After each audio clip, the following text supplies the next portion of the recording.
बटवा दी बिमावा में उखिया बोलो बोलो छठी मैया की।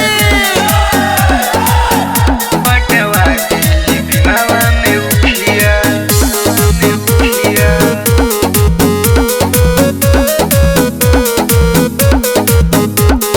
जनता के प्यार जन भुलाई बोलम, आपन फर्ज निभाई बोलम।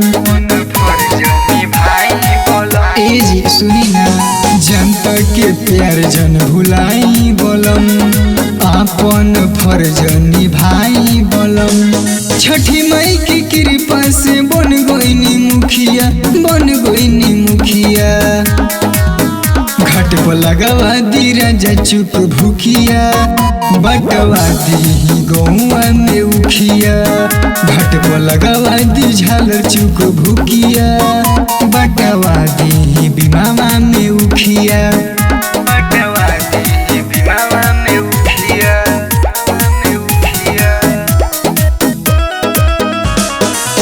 बोलो बोलो छठी मैया की।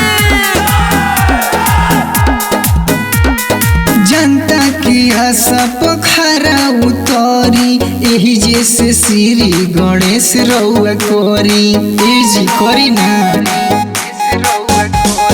तन मन से जनता की करी नु सेवा। छठी मैया रउआ के दीहन मेवा, शुभ अवसर पर बरती के दे दी खुशिया, दे दी खुशिया। घाट पर लगवा दी राजा चुप भूखिया, बटवा दी गौआ में उखिया।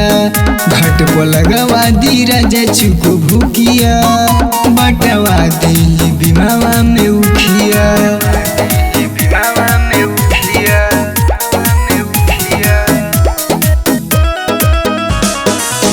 बोलो बोलो छठी मैया की।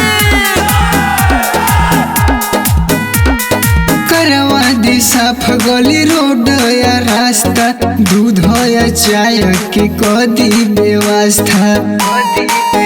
करवा दी ए मुखिया जी, पूना के काम बाटे हटी न पीछा।